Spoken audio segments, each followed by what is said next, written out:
Welcome to the Fireside Chat with Peter Snell. I am your host, Peter, sponsored by Petrovibe. And Petrovibe is the company that I run, just in full disclosure there. So today we're in the Fireside Chat with James Lewis. As you guys may or may not, if you're new to the podcast, we basically have conversations with leaders in the workplace that are doing deep things, providing great value for others, and you may just not have heard about them, that aren't celebrities, but they're doing great things. So that's what we're doing here with James Lewis today. James and I have been friends for a long time. So James is the president and CEO at American Fire Sprinkler Corp.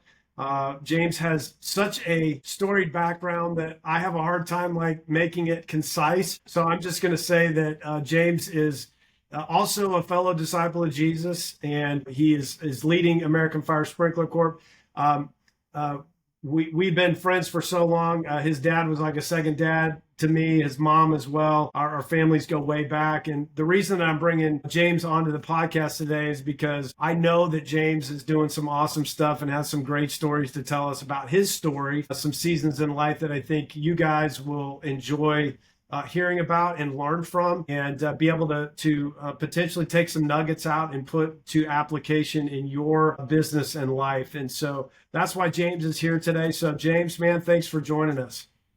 Well, thanks for having me, Peter. Yeah, you bet. So listen, I wanted to jump into your story. Let's go to the Wayback Machine and look at you growing up. Let's get a view on how you grew up, and if you can sort of land the plane at some point into an inflection point that really was instrumental in making you who you are and really the person that you've become today. All right. Well, my father and his father were both in this industry. And so when I grew up at a young age, I kind of knew what I was going to do. I had pictures of me 4 years old, holding pipe wrenches and, tightening fire hydrants and all this kind of stuff, wearing fire hats. So, I grew up always thinking, someday I'm going to work with my dad. This is going to be great. Everything's going to work out perfectly. And I worked for him growing up in the fab shop, hanging some pipe, different things. And then as I got older, I went away to school. And when I got out of school, I came to work for my dad. And it wasn't exactly what I pictured. What I found out was that at that time, my dad just wasn't mature enough to deal with me. Tongue in cheek, of course. I wasn't mature enough. But the reality was I came from school with all these ideas. I wanted to do different things. And my dad, he learned through mentorship. He didn't go to college. Yeah. And so, little things we would kind of butt heads on. And, I was frustrated being the boss's kid. You never feel like you get a break. Everyone's looking for you to fail. So when I was 20 years old, 21, I decided that I wanted to have my own sprinkler business. I wanted to show people that I could do it on my own because it was, of course, easy, right? I mean, in my mind, it was easy, of course. 100%. So I packed up everything I owned in my Ford Bronco, and I took the $600 that I had at the time, and I decided I did like a exhaustive analysis on where I should go to start my company. And at the end of the day, I settled on San Diego, California. And the business factors that led me there were, one, there's an ocean. We don't have an ocean in Kansas. And two, the girls outnumber the guys 2-1. Very deep analysis. Yes. Deep analysis. So I drove out there with $600. And the best advice I can give anybody is if you're going to California with $600 to start a business, don't go through Vegas. Big mistake. A kid from Kansas that's never seen a slot machine in his life, the lights were a little bit too much for me, let's just say. I think when I got to California, I had $80 left, and I had a friend's couch to sleep on. Excuse me. So I got there, big stars in my eyes, right? I was ready just to attack the world. Went out, got my first job. I had to beg, borrow, and steal to get credit to get started. And probably within 3 months, I got in so far over my head, I didn't know what to do. I didn't really know very many people in California. I had some family in LA. I was down in San Diego. So I called a friend of my dad's, this guy named Bob Caputo. And I told him, my situation. I'd moved out there, started a company. And I needed some help. And I was nervous about calling and asking him for this because I thought this guy, he knows me as a kid. He loves my father. But he's just going to tell me to shine on. But he didn't. And he said, bring your truck up. Let me know what you need. Brought my truck up. He's like, what do you need? I need pipe. I need machines, 300 machines. I need wrenches. I need advice. And he said, take what you need, pay me back when you can. Wow. And so he and I fostered an adult relationship from that point forward. And that was, to me, it was a turning point in my life. I'd never been the benefactor of the gratitude people had for my father before. And at first it was a little bit hard to accept. Sure. But I realized that, when you're in an industry, you have to rely on other people. You have to rely on your vendors. You have to rely on, your suppliers. You have to rely on your competitors. It's really, in our industry, it's a small niche industry. And because it's a cottage industry, people are always willing to help. Now, later, I eventually sold my business out there and moved back to Kansas City and went to work for my dad. At that point, he was mature enough for me to be able to work with him. There's probably a lot of story behind the fact that you did this. I mean, your dad was, by all intents and purposes, a wealthy man. So for you to go out to California with $600 in your pocket in your vehicle and then have to call a friend of his. Oh yeah. When you were trying to show him you could do it on your own. I mean, yeah, but you did do it. I mean, you went out there with nothing. And I mean, I think that speaks to the currency of relationships and how much more valuable that is than money or even time. 100%. And again, I went out there to teach everybody else that I could do it. And what I learned was I couldn't do it on my own. I needed help. And everything I know, I learned through failure, right? I mean, just stack them up one after another. Sure. And the secret is just not making the same mistake twice. I mean, if you can identify the mistakes you make and just don't make them twice, you're halfway to success. Amazing. So I came back and worked for my dad. My dad, he had one of his key business partners leave and start a competing business. And my sister got pregnant. She was having a kid. And I thought, well, this is the right time for me to come home. So I came home, worked in the business for a while, left, went into did IT for about 10 years, and then came back to work for my father after that. And what happened was my father had the person who was most trusted to him, my brother-in-law, he was actually transitioning the company to him at the time. And he kind of lost his mind. And instead of buying the company, he thought, well, I can just hire the employees and start my own company. And so he kind of left my dad in a bad situation. When I came back, my intention for coming back to the company was not to run the company. My intention was, I see my dad, he's kind of lost the drive. And I thought, well, if I come back, two things will happen. One, my dad will be energized. He'll feel like, he wants to save the company. There's some perpetuity there. And then two, the employees will see that there's some continuity, right? And so it will encourage them. So my plan was to come back for a couple of years and just get my dad, get him back on solid ground. But a year and a half after I came back, my dad was in a motorcycle accident and passed away rather quickly. And all of a sudden, I had to step into his shoes. I mean, literally, I had to sit behind his desk and run the company. And when that happened, I was dealing with the grief of my father dying. Sure. Everybody in the family was looking to me. Everybody got their paycheck from this company. All of my friends that I grew up with that went to work for my dad, they're all looking to me. My dad was part of the peer group for years and years. And when my dad passed away, I started getting phone calls from some of his friends. Mm-hmm. And 3 friends in particular, they all came down to American Fire 1 week apart for 1 week. And they would come through, they would sit down with the accounting department, they'd sit down with fabrication, they sit down with the field, with their engineers, every aspect of the company, and went through it and gave me advice on what needed to be done in order to make sure this company would succeed. And to make matters worse, this happened in March of 2007. In March of 2007, after that date, our revenue dropped in half. We had 5 projects all get canceled because we were going through a recession. Everything went off a cliff. Yeah. So it was a very scary time. And, even looking back, I mean, I really had questions whether we'd survive that. Sure. The death of my father, and then just, the construction environment was just terrible.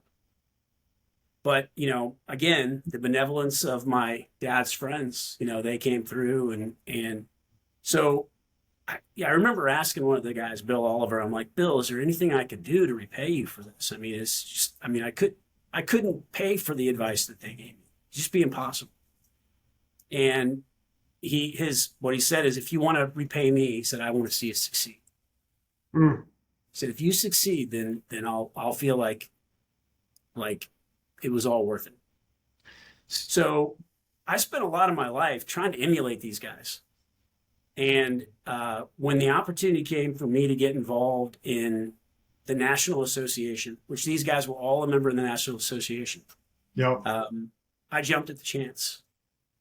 Not because I felt like I had so much to offer. I just felt like I owed so much, like, to this industry. I just felt like I really had to be involved. And a gentleman that is the area director for Kansas, Missouri, Nebraska, he called me and said, I'm going to be the chairman of the board, and I need someone to sit in as my proxy. Would you be willing to do this? And I turned him down a couple of times because I was just so busy. And then eventually I was like, look, if my dad was here, this is what he would. Yeah. So I joined the board. And the next thing I know, I just start getting put on different committees and everything else. And I start making these friends. And it's like the friends my dad had. I mean, these guys, they all care about each other, but they care about each other's business, and it was, all of a sudden I'm in this peer group of people. When you say business, sorry to interrupt the flow here, because this is amazing. I think you're onto a really important topic, which is surrounding ourselves with people that are with peers and or mentors. Sort of, there's a mix there, right? I mean, I'm in a couple of masterminds where I'm actually doing that as well, and that is feeding me in a huge way. Been in Bible studies that way as well. I need to get in one now or start one. I'm studying the Bible, but I'm not doing that in a group. But I think about that. That is such a huge takeaway from this conversation, is the importance of your relationships. And I think back to your whole story, and it's all about that. And these guys, like, look, you were thrown in. I remember this. I mean, going back, and we had just moved into a new house. I got the phone call, and I was shocked. I was in tears. I mean, not nearly as harmed as you guys, certainly, but I mean, like I said, he was my second dad, and I was gutted on it too. And I think back to it, and I think about what you had to go through as my friend. And I remember you talking about these guys coming to your side, to your aid, and they didn't get asked. They did it. They said, I'm doing this. And that's the part that sort of shocks me. What is their business exactly? Like I think that's an important context here. They're in the same business, but they're, same industry, but yeah, they're all in the same industry. They're one of them was about our size, but two of them were considerably larger. 10 times the size of our company. But doing like frenemies, would that be a good way to? Well, it's kind of funny. That's not even fair, but we're geographically spread out enough that we don't compete with each other. So my father and his friends, they shared everything. They shared their financials. I mean, they would advise on, whether they thought people in their peer group were taking too much money out of the company personally, whether they thought their hobbies were interfering. I mean, really personal stuff. It wasn't just like, hey, you should try doing this and save some money on taxes. I mean, they were really, really engaged with each other, kind of almost like they were all like board members of each other's company. Yeah.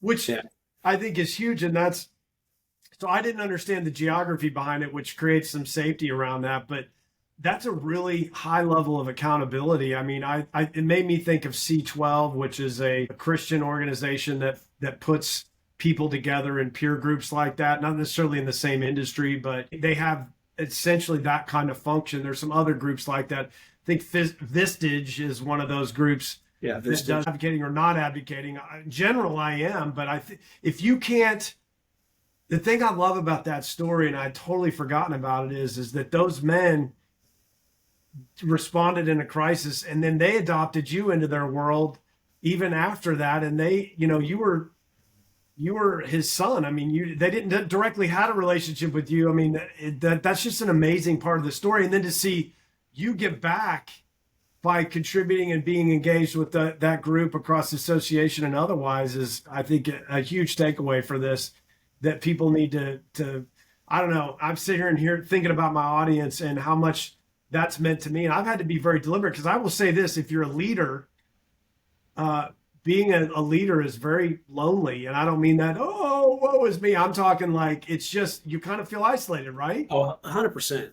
Yeah. So then the great thing about the association that I'm a member of, which is our trade organization, the National Fire Sprinkler Association, as much as I've tried to give to that organization, I get more back in return. Like I cannot outgive them. It's almost like, with God, you can't outgive God, right? And I just keep getting more and more involved. Now I'm the chair of the Contractors Council. I'm the vice chair of engineering and standards. I'm on the executive and finance. I'm on all these different things, and I never say no. They ask me, would you like to do this? Would you like to do that? And I always say yes. And the demands on my time are really high. I'm going to have to travel quite a bit and everything. But again, I go there to contribute. I come back with more than I ever contribute. So when you think back about the business, and I mean, you were almost done. I mean, when your dad died, and I remember 2007, 2008, I mean, the whole economy was in major crisis. You guys have had quite a run, really, since you found a way through all that. I mean, can you talk about your growth trajectory and sort of the connection between the relationships and that growth? Yeah. So again, going back to friends of my father, I was out visiting a sprinkler company in Seattle, Patriot, and it's a brother and sister ownership. And the sister, Margie, and I had a conversation, and I told her I wanted to grow the business, but we were really in a very competitive market. We're a union contractor in kind of a non-union area, and I told her that we're having to compete dollar for dollar. And she said, well, that's your problem. You shouldn't be competing over dollars. And I was just kind of floored. I was like, I know she sells a lot of, she's really good. They're very successful. But I was like, how do you do that? I mean, all I know how to do is compete for dollars. She said, no, you have to provide value. And I said, well, we do. She said, yeah, but you don't want to bid work. You want to be awarded work at your price, and you want to get paid for that value. And I told her, and I'm embarrassed that I even said this to her. I said, you don't understand our market.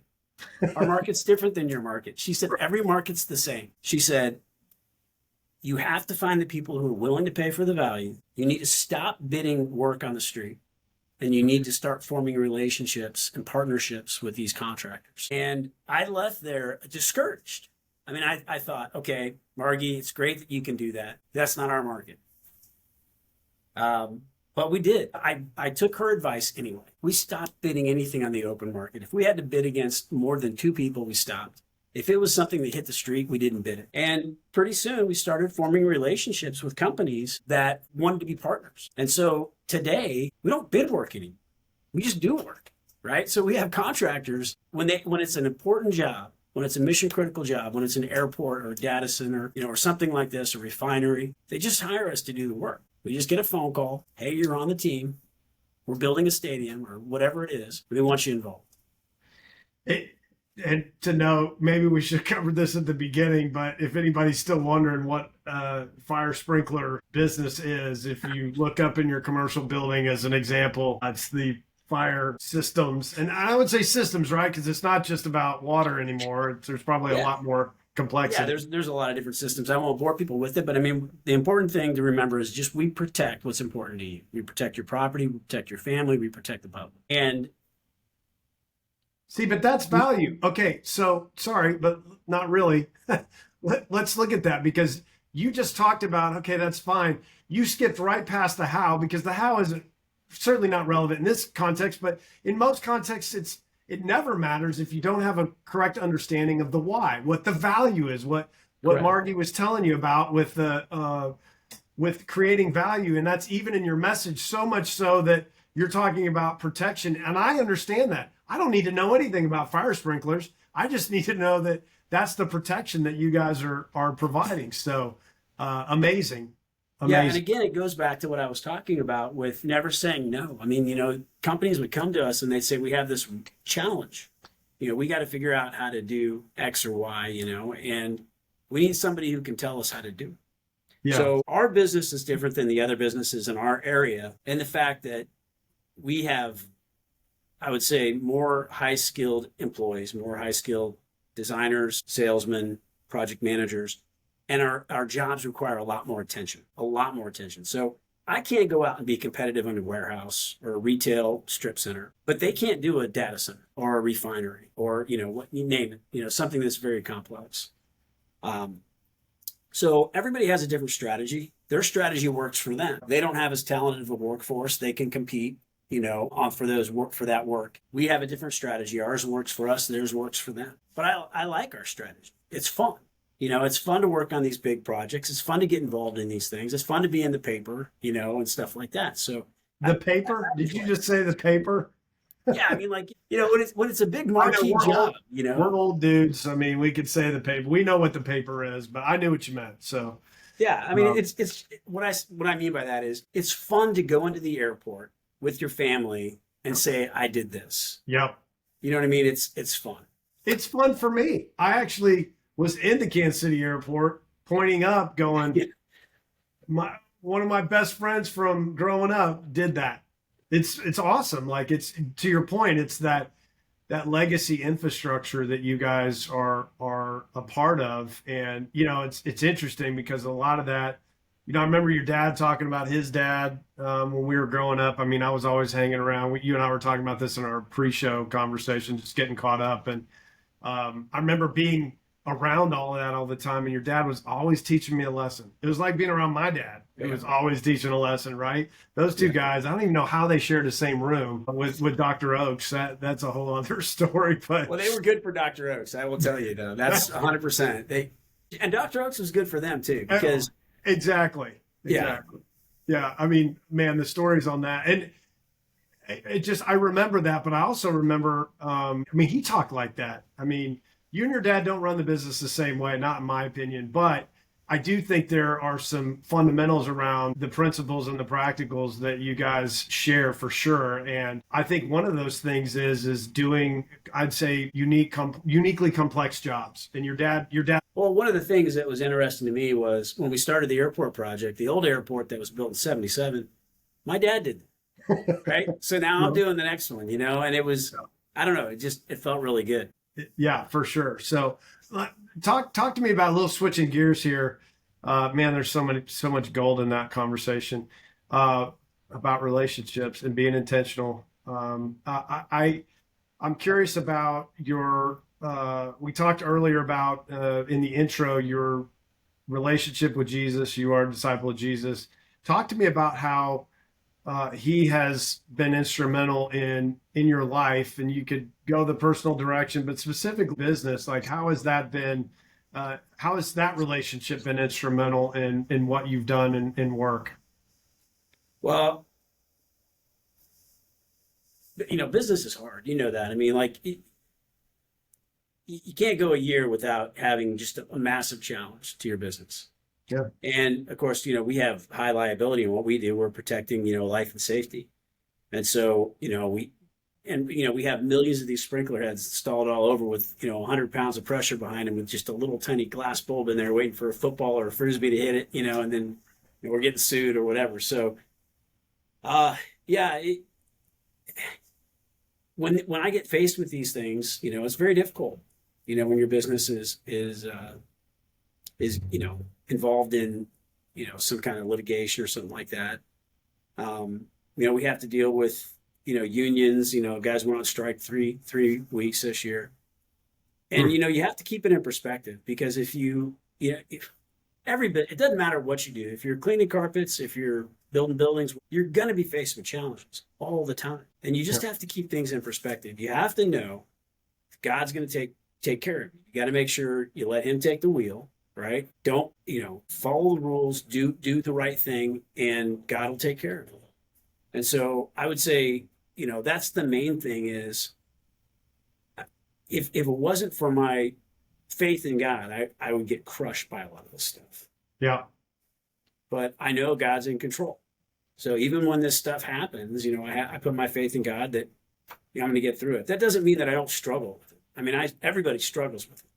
I mean, but ultimately that's what gets me through it, is knowing that God's going to take care of it. Just try to honor him in your business, which obviously is also very challenging in business. Things are rough. Things can be tumble, especially in construction. So you've got to be disciplined about it. Yeah, it's interesting because I think business is hard. There's a lot more. So you think about the breadth of the stakes, right? You talked about, we've got thousands of these, these Sprinklers. sprinklers sitting there just waiting to have something that's unfair mess Yeah. them up, right? And then somehow it's your fault in today's That's right. world, right? So, and I know we've talked at length about some really sensitive, tough Well, challenges you guys have before you faced. change gears, though, let me tell Yeah. you this. No, I'm For, staying in the gear. I was just going to expand on it, but go ahead. Yeah. for every head that gets hit by a football or a frisbee, there's 100 heads that go out there and save somebody's life. Right. Right. So, I mean, we constantly get these saves where, somebody starts a fire in an apartment building or a high rise or something like that, and a system puts it out, in a school, in a nursing home, in a convalescent center, so you get the reward as well as the kick in the Yeah. teeth. You get both. Well, and I think the context that we're talking about there is that uh, this is the reality of business, is that I don't know how people get through a day in business without having a relationship with the Lord, because I don't know how you could, bear that burden yourself. And that's the point that I think you were making, that I like, that I don't know that we talk enough about that in businesses. The personal, we talk a lot about how can we be bold for him in the workplace? How can we talk more about how can we express Jesus' name more and make that known in the business we do? I mean, I don't know. Do you guys still? I haven't driven by in a while because I don't live there anymore. But the big cross on the side, I don't know if that is still a fixture. But We still have the cross, but look, when you're in construction or any business, you're going to have disputes with people, right? And you want to handle them well, but you got to be careful. You don't want to make it look like you're hiding behind Christ. You know what I mean?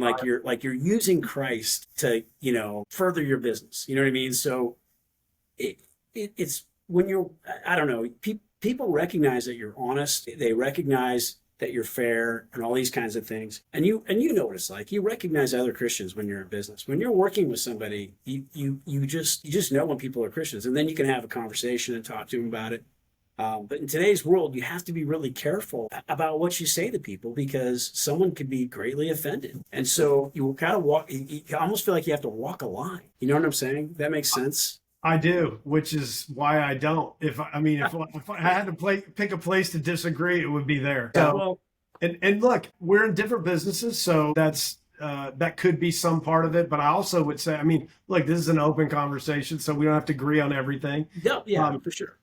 Where I would probably find agreement with you on this, and this is funny because you and I agree on about 98% of everything, and this is just like when we were roommates back in our 20s. We were talking about this on the pre-show, and I'm going to bring it up to everyone to be able to hear, because I think it's funny. We'd start a conversation at dinner and it'd be 3 a.m. and we're like, we got to go to bed. Like we got to go to our corners, and somehow we would find the nuance to have the disagreement. And we can't disappoint in how we're doing it today on this conversation. So where I would find agreement on it is, I think that, and maybe this is part of your point. Now, I would challenge you first before I go to the agreement, that I think it's the boldness that we need more of. In other words, I think we need more of that on our sleeve as business owners. And I think that there are business owners that do that. And I think where the danger comes is if you don't have the integrity to back it up, it's worse.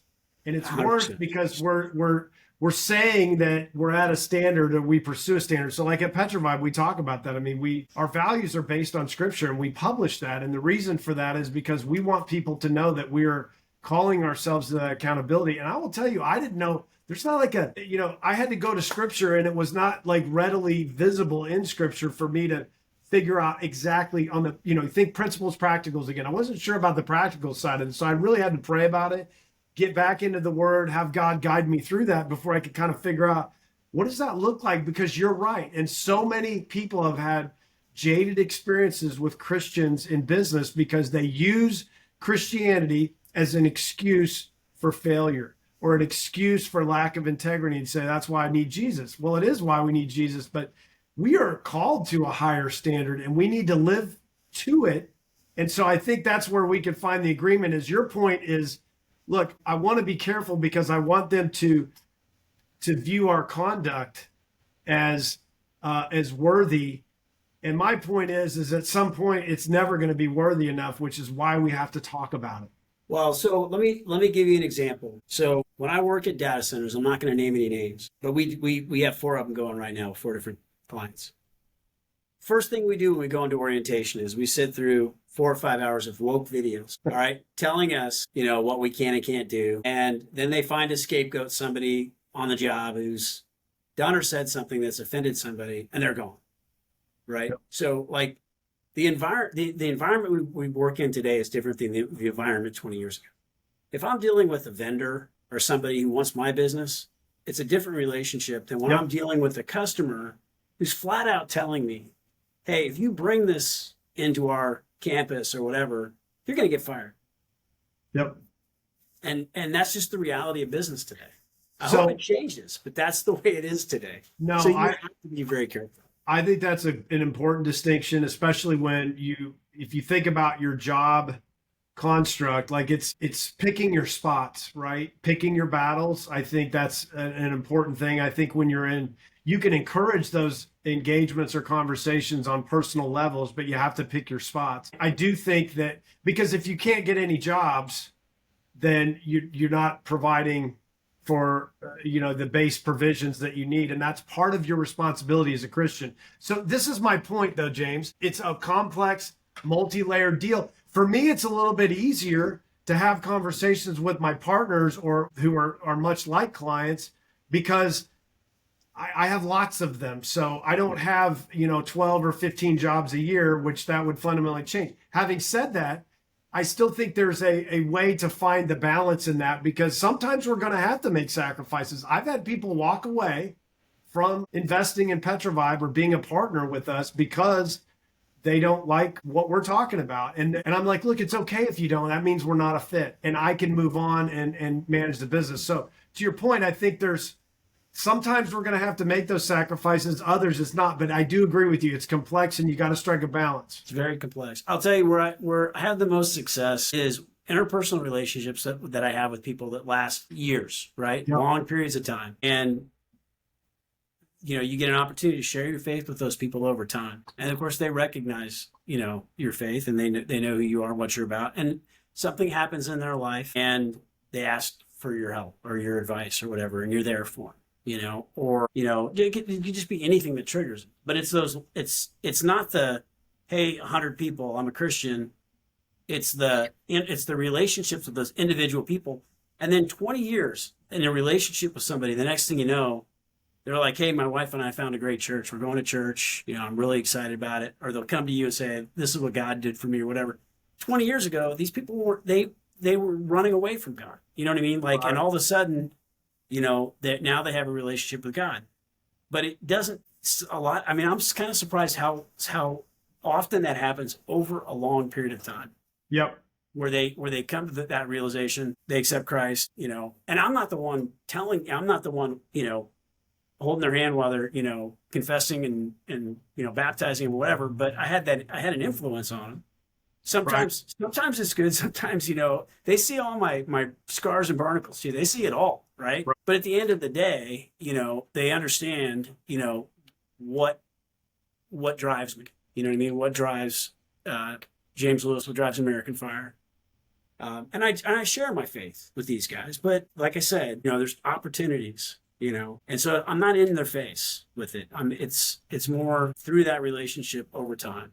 And I think if I were to pick that out, I think that's a really important thing too, is noting the importance of interpersonal relationships, the one-on-ones. And I think as leaders, we can get lost, like even me, and as much of an advocate as I am, and I am, I think that our one-to-one, I have this conversation with my wife all the time about having that one-on-one conversation with people that are in my business, that I'm working with potentially every day, and others that are, what am I doing to have those conversations and really drive forward the message about, hey, look, if we're going to have these values, I mean, are we living by them? I mean, what's important to you? What's going on in your life? Asking more questions, getting to know who they really are. And in the end, I still think the most important thing that we can do, we view ourselves as a kingdom outpost. And when I say kingdom, I'm talking about a Jesus kingdom outpost. And so whatever we can do to invite people in. I mean, that's one of the things we tell our partners is prospective partners, like, you don't have to believe the same thing we do. You just have to know what informs our values. And if you think that's important because we believe it the way we do, and that can serve you, then that's a good thing. And so, and coming to know Christ is a personal decision, but people need to hear it. And so I guess that's my message: is as many opportunities as we can, God will give them to them. We just need to pray. And sometimes we're going to have to sacrifice to do that. And sometimes it may hurt the business. We don't want to crush the business. And I don't think that's what God's intention is. If he puts us in a place to be this outpost, you can't not exist. So you got to find those ways. Anyway, man, that's a tough one. That's you and me till 3 a.m. I think, in the nuances. Right? I know. I'll find that one, but I like the conversation we were having earlier. Give me some insight to what's going on with your family. Today's your anniversary. You said something about, and you're here talking to me, but your wife's working tonight, which is so ironic that you're. Tell me a little bit about you and your wife were having a conversation about the kids, and I thought that was an important inflection point, and sort of how you guys are viewing that in this time in your life. Yeah, so my wife and I, so we never go anywhere or do anything without our kids. If we're going to go on vacation, the kids are there. The only time we've been without our kids is when we've had to go to weddings where no kids were allowed or something like that. But our anniversaries, we spend it with our family. We go out as a family. And, I have some friends that are like, well, that's strange. You shouldn't do that. You should have alone time. So I talked with my wife about this a couple of times, in 26 years. And she said, look, our kids are going to be gone someday, and we're going to have dinner every day. Let's take advantage of this, because we're going to blink and they're going to be gone. No. And so we do everything with our kids. And now I have one that's leaving the nest, and it's breaking my heart. I mean, I hate it. And so I understand where she's coming from on that. So it doesn't bother me, because they see our relationship every day. Every time we do everything together, so they get to see the relationship. And that's good. My wife was out of the house, 16, right? So, I mean, she had a different life experience than I did. You and I both grew up, loving families and postcard, whatever. Hers was a little different. Her parents are great, but I mean, they got divorced, and those things happen, But, right. But my wife is all about family. I mean, she is all 100% about family and super focused on the kids. I will say it's going over to your house. It's a great experience. It feels very fellowshipy, like everybody's included, and I always like that. I always felt it's as maybe different as you guys had. I mean, that's one of the cool things about your marriage, because your family growing up was it's very inclusive, right? You want to be part of the family? Okay. I mean, of course, I was always standing on the doorstep. Your parents were always like, sure, Peter can come. Yeah. They took my parents in, even my sister, who was less connected to everybody, but she was still part of the family. So, and we had a great family unit on our own. So I love that about you guys. In particular, I think it's one of the most chill groups I've ever seen in my life, and everybody really enjoys time with each other. It doesn't seem like it's too much. So it is different. I'm one of those guys who challenges you to date your wife. And so maybe another area of there's probably some balance in there, right? A little bit of that. But you guys choose that on your own. One thing I will say is the commitment after 26 years is very unusual in today's world. So I love that. Tell us what you see. Like, what's a big thing you're working on, or that you see in your future? And we can kind of lock out and close out on this one. What's the future look like for James? If you've got something that you want to do, or I don't even know. It could be personal, but it could be business related. What's your next big dream? Maybe you're already doing it. Yeah, honestly, when you get wrapped up in business, you know how it is. I mean, you got family, you got business. You don't have time for a lot of other things. I miss out on a lot of hobbies and things like that. But one thing I love to do is I love to cycle. And when I eventually retire, I want to spend as much time as I can cycle. I've got visions of, just getting on my bike and just riding, for weeks at a time. I mean, I love the mountains. I want to spend time up there. This might sound like kind of superficial, but my goal in life is to have a vacation home somewhere that I can leave my kids. It needs to be the beach or the mountains. Because, my parents had that place when we were kids, right? Yeah. Up in the mountains. And it's like, it was, something where the whole family could get together always. And so I want to have that for my family. So that's like one of my major goals, is to have something like that, so that when my wife and I are gone, the family still continues to get together and they have a spot to be able to do that. So that's going to be one of my primary focuses when I actually get out of work. I like it. I like it. I know you were looking at some of that last couple of years. You've been perusing the market. So I guess you haven't done it yet. It's hard to pull the trigger on something like that. Yeah. Well, I do like that idea. And that was a great thing. I mean, I had that in my family. I got to participate in that in your family. Like we all did, us as a group. And so I think it's interesting, because a lot of people are like, oh, it's, it's this place. Well, the place is just a place, but it's a place for the family to make memories and to have those things that they could do together. And a bunch of my friends have a very similar interest in doing that, and are doing it. It's harder to do today than it was 30 or 40 years ago. It is. There's a lot of demands for time. Yeah. Yeah. I wish I had done it 30 years ago, to be honest. All right. Well, this is the challenge to say, James, don't wait until retirement. Start making time for it. What's your plan? Like, you got a legacy plan for transitioning the business, or is it an exit? So, my son's 14. My girls have no interest in the business. Right. My son's 14. I'm 58. You do the math and you think, okay, how late would I have to work to be able to do that? So, I have options. One option would be to have my employees continue to run it and retire, which a lot of people do, which is a viable option. The other option would be, to sell it and be done. And then I guess I could just continue to work, part-time or something like that. The kind of, I guess there's all of those sound like good options. I mean, like if you sell it, you don't have any worries, right? Like, but all my friends are now in the industry. Right. Like if I retired, I would lose, 80% of my friends, right? I wouldn't lose them, but you know what I'm saying? Like I wouldn't have the occasion to spend time with them at board meetings and committee meetings and things like that. Now, because that's, when I got involved for a couple of reasons. The primary reason, like I said, was to give back.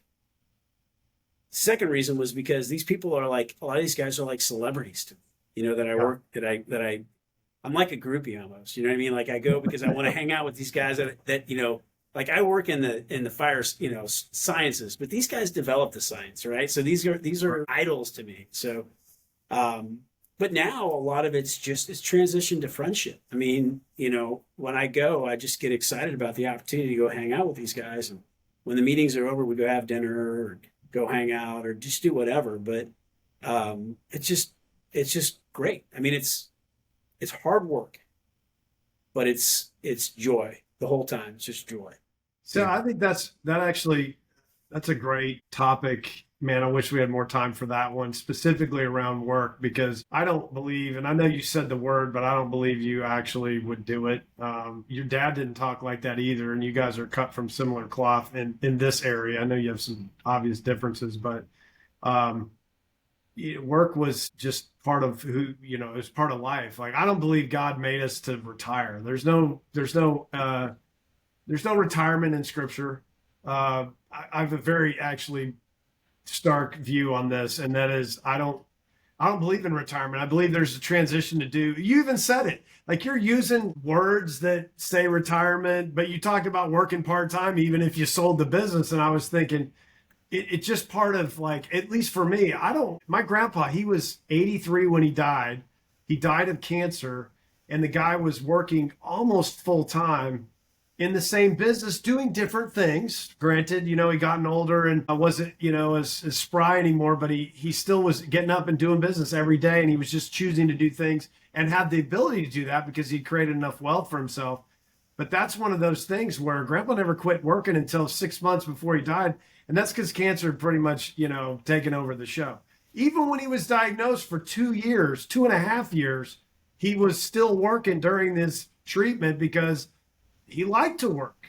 Yeah. And you're saying the same thing. You brings you joy. I think that's a good nugget for people to remember. We don't need retirement's not a anyway. I'm talking too much, well, but that's look. I got guys on the board that I work with. Some of them are in their late 70s, a couple even in their 80s, and they're still working hard, And in fact, we just had one guy retire when we were in San Diego for the last board meeting, and he gave his last 10 minutes, his address to the board.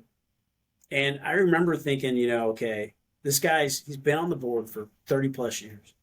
What's he going to say? Is he going to use this time to talk about the things he's done? Is he going to use this time to talk about, the association, or what's he going to do? Everyone wanted to hear what he had to say. He spent the last 10 minutes encouraging people to continue to fight for fire protection, legislation, and everything to protect the public. This guy had already sold his business. He didn't need to be promoting the business anymore. He already sold it. He was retired. But his heart is in fire protection.